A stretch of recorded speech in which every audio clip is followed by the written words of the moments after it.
Wak Kadir, lelaki yang sudah berambut salju itu masih mengayuh becaknya di tengah terik matahari berdentang. Sudah 3 kali ia bolak-balik dari terminal ke Kampung Purnama, dari terminal ke perumahan Dok, dari terminal ke Bukit Datuk sejak tadi pagi. Handuk bacinnya sudah semakin bau dan kuyup karena menguap keringatnya yang mengalir tiada henti. Semakin lama air yang tergenang di tubuhnya, semakin banyak juga yang tumpah. Seolah-olah dari tubuhnya menganga sumur yang tak pernah kering. Ke langit bersama azan maghrib, karya Griven Heri Putra. Sebuah cerita pendek dibacakan oleh Wak Jun.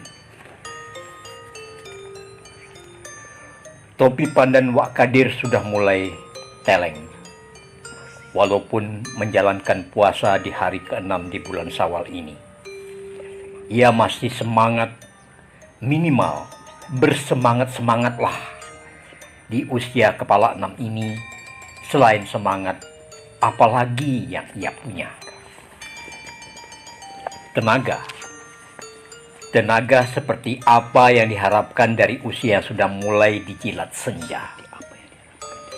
Kini jam di tangannya sudah menunjukkan pukul 15:37 petang, waktu Indonesia bagian Barat.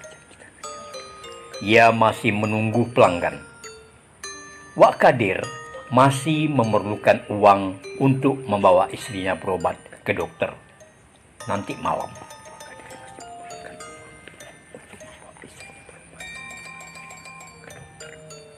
"Bisa ke Bukit Timah, Pak?" tawar seorang penumpang lelaki berkacamata hitam, berumur kira-kira 40-an, sambil membawa tas besar dari kantong plastik hitam. Kadir terdiam sejenak. "Ke Bukit Timah," pikirnya. Dari terminal ke Bukit Timah bukannya dekat. Ia coba mengira-ngira apakah tenaganya masih cukup dan sanggup mendayung becak sejauh itu. Kadir menghela napas berat. Bukit Timah, Bukit Timah, ejanya dalam hati, sambil terus berpikir di tengah dengan keraguan. Bisa, Pak?" Wak Kadir terkejut mendengar pertanyaan lelaki berkacamata hitam itu. Pertanyaan dengan suara agak keras itu membuyarkan lamunannya. "Bisa, Pak? Bisa, Pak?" Kelebat bayangnya istrinya muncul. Perempuan yang amat dicintainya itu terbaring di rumahnya. Batuk menahun membuat Intan, pilihannya itu, terkulai lemah tak berdaya. Badannya tinggal kulit pembalut tulang. Wak Kadir masih berpikir, apa aku sanggup atau tidak ya? Tanyanya dalam hati.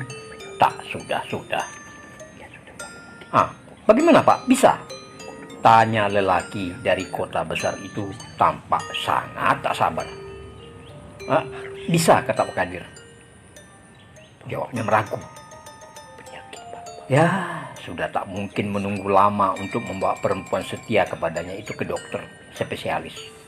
Mak Leha harus segera dibawa ke rumah sakit untuk berobat. Penyakit paru-parunya kian parah. Dahaknya sudah mulai merah. Nanti malam seusai maghrib harus pergi. Harus ke dokter paru, pikir Wak Kadir. Dirasanya uang dari sewa terakhir itu akan membuat pelengkap hasil sewa yang ditabungnya sejak Ramadan kemarin. "Bagaimana, Pak?" Silahkan naik. Silahkan naik, Pak," kata Wak Kadir lagi, tersenyum.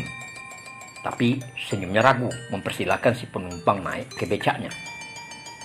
Dengan membaca bismillah, Wak Kadir mulailah mendayung sepeda kesayangannya. Pikirannya mulai disungkup bayangan Mak Leha di rumah. Perempuan yang setia bersamanya sejak seperempat abad yang lalu itu belum ditemuinya sejak ia berangkat tadi pagi. Nasi dan lauk ala kadarnya memang sudah dimasakkannya. Obat dari puskesmas pun sudah diletakkannya di samping tudung saji. Tapi apakah Leha bisa duduk dan makan sendiri seperti semalam? Tadi perempuan itu belum juga ketika ia berangkat dari rumah. Ia tak sedap. Ya,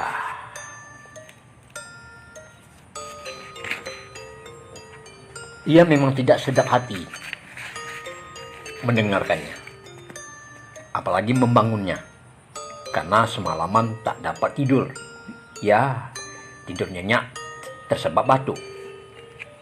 Setelah ia kecup kening perempuan itu dengan lembut dan hati-hati, ia pun tancap kerja mendayung becaknya keliling kota. Hati-hati Pak, hampir saja masuk parit. Bapak ini bagaimana sih? Maaf Pak, kata Wak Kadir pada penumpangnya yang sebal dengan rasa bersalah. Kalau begini, cukup sekali ini saja saya menumpang di becak Bapak ini, kata sang penumpang dengan wajah amat masam. Maafkan saya Pak, kata Wak Kadir lagi sekali lagi. Wak Kadir terus saja mendayung becaknya sekuat dapat. Ia ingin segera tiba di kampung bukit.